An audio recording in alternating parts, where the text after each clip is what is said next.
നമസ്കാരം. ഭാരതത്തിന്റെ നാരീശക്തി പാകിസ്ഥാൻ ഓപ്പറേഷൻ സിന്ദൂറിലൂടെ അറിഞ്ഞുകൊന്നതാണ് ഇന്ത്യയെ ലോകരാജ്യങ്ങളുടെ മുന്നിൽ ഒരു പടി കൂടി ഉയർത്തിയത്. കാരണം ലോകത്ത് ഏതെങ്കിലും രാജ്യം തമ്മിൽ ആക്രമണം നടത്തുമ്പോൾ അവിടെ വനിതകൾ യുദ്ധത്തിൽ പങ്കെടുക്കില്ല. എന്നാൽ നമ്മുടെ യുദ്ധസന്നാഹം മുഴുവൻ നിയന്ത്രിക്കുന്നത് വനിതകളാണ്, ഭൂരിഭാഗവും. അതുകൊണ്ട് തന്നെയാണ് ഇന്ത്യ ലോകത്തോട് വിളിച്ചു പറയുന്നത് സ്ത്രീകൾ 4 ചുവരുകൾക്കുള്ളിൽ ഒതുങ്ങിക്കൂടണമെന്ന ചിന്താഗതിയല്ല എന്നുള്ളത്. എല്ലാം തന്നെ മോദി അധികാരത്തിലെത്തിയതോടുകൂടിയാണ് ആ ഒരു മാറ്റം തന്നെ വന്നത്.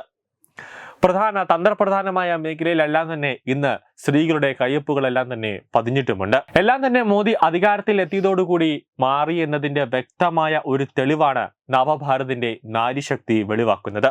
പഹൽഗാം ഭീകരാക്രമണത്തിന് തിരിച്ചടിയായി ഇന്ത്യ നടത്തിയ ഓപ്പറേഷൻ സിന്ദൂറിൽ പങ്കെടുത്തവരിലേറെയും വ്യോമസേനയിലെ വനിതാ പൈലറ്റുമാരായിരുന്നുവെന്നാണ് റിപ്പോർട്ട്. സൈന്യത്തിന്റെ ചരിത്രത്തിൽ തന്നെ ആദ്യമായിട്ടാണ് ഇത്തരമൊരു ഓപ്പറേഷൻ എന്നും ഉന്നത സൈനിക വൃത്തങ്ങൾ പറഞ്ഞതായി ദേശീയ മാധ്യമം റിപ്പോർട്ട് ചെയ്യുന്നുണ്ട്. പഠാൻകോട്ടിലും രാജസ്ഥാനിലും പാകിസ്ഥാന്റെ വ്യോമാക്രമണങ്ങൾ പ്രതിരോധിക്കാൻ എയർ ഡിഫൻസ് യൂണിറ്റുകൾക്ക് നേതൃത്വം നൽകിയതും 2 വനിതാ കേണൽമാരാണ്. ഓരോ കേണൽമാരും 800 സൈനികർക്കാണ് നേതൃത്വം നൽകുന്നത്. 2023 പ്രത്യേക തെരഞ്ഞെടുപ്പിലൂടെയാണ് 108 വനിതകളെ സിഒമാരായി ഉയർത്തിയത്. നിലവിൽ 120 പേർ കമാൻഡിംഗ് ഓഫീസർമാരായിട്ടുണ്ട്. ഇവരിൽ 60% ഓപ്പറേഷൻ മേഖലകളിൽ തന്നെയാണ് ജോലി ചെയ്യുന്നത്. നോർത്തേൺ, ഈസ്റ്റേൺ കമാൻഡുകളിലാണ് ഇവരുടെ പ്രവർത്തനം. പഹൽഗാമിൽ ഭീകരർ മായിച്ച സിന്ദൂരങ്ങൾക്ക് പകരം ചോദിക്കാൻ നാരീശക്തിയെ തന്നെ രാജ്യം നിയോഗിച്ചതായി പ്രധാനമന്ത്രിയും നേരത്തെ വ്യക്തമാക്കിയിരുന്നു.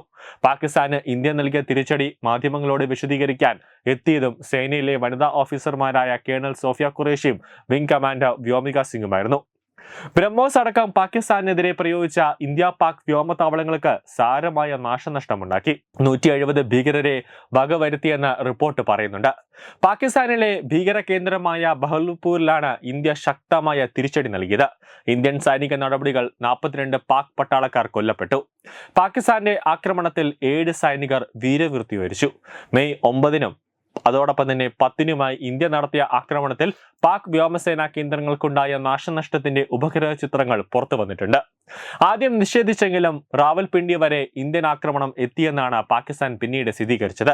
ലക്ഷ്യമിട്ട എല്ലാ കേന്ദ്രങ്ങളിലും ഇന്ത്യ തിരിച്ചടിച്ചുവെന്ന് പ്രതിരോധ മന്ത്രാലയ ഉദ്യോഗസ്ഥർ വെളിപ്പെടുത്തിയതായും റിപ്പോർട്ടിലുണ്ട്. ഓപ്പറേഷൻ സിന്ദൂർ അവസാനിച്ചിട്ടില്ല എന്നും ഇന്ത്യൻ സൈന്യം ജാഗരൂകരായിരിക്കുകയാണെന്നും റിപ്പോർട്ട് കൂട്ടിച്ചേർക്കുന്നുണ്ട്. അസീം മുനീറിന്റെ ഫീൽഡ് മാർഷലായുള്ള പാകിസ്ഥാന്റെ നീക്കം രാജ്യാന്തര തലത്തിൽ മുഖം രക്ഷിക്കുന്നതിനും ആഭ്യന്തര സമ്മർദ്ദങ്ങൾ ഒഴിവാക്കുന്നതിനുമായിരുന്നുവെന്നാണ് പ്രതിരോധ മന്ത്രാലയം വിലയിരുത്തുന്നത്. ഓപ്പറേഷൻ സിന്ദൂരിൽ പാകിസ്ഥാനിലെയും പാക് അധീന കാശ്മീരിലെയും 9 ഭീകര താവളങ്ങളാണ് ഇന്ത്യ തകർത്തത്. ഇതിന് പിന്നാലെ പാകിസ്ഥാൻ നിയന്ത്രണ രേഖ മറികടന്ന് ഇന്ത്യയെ ആക്രമിച്ചു. പാകിസ്ഥാൻ തൊടുത്ത മിസൈലുകൾ ഇന്ത്യ വ്യോമ പ്രതിരോധ സംവിധാനം തകർത്ത് തരിപ്പണമാക്കിയിരുന്നു. പാക് ആക്രമണത്തിന് തിരിച്ചടിയായി 3 മണിക്കൂറിനുള്ളിൽ നൂർഖാൻ, റഫീഖി, മുരീദ്, സുക്കൂർ, സിയാൻകോട്ട്, പസൂർ, ചുനിയൻ, അതോടൊപ്പം തന്നെ സർഗോദ, അതോടൊപ്പം ഭൊലാരി, ജാഗോബാദ് എന്നിവിടങ്ങളിലെ വ്യോമത്താവളങ്ങളിലേക്ക് ഇന്ത്യൻ മിസൈലുകൾ ഇരച്ചെത്തി. മെയ് 10-ന് സമാധാനം അഭ്യർത്ഥിച്ച് പാകിസ്ഥാൻ DG ബന്ധപ്പെട്ടതോടെ ഇന്ത്യ തിരിച്ചടി അവസാനിപ്പിക്കുകയായിരുന്നു. ന്യൂസ് ഡെസ്ക് തത്വമൈ ന്യൂസ്.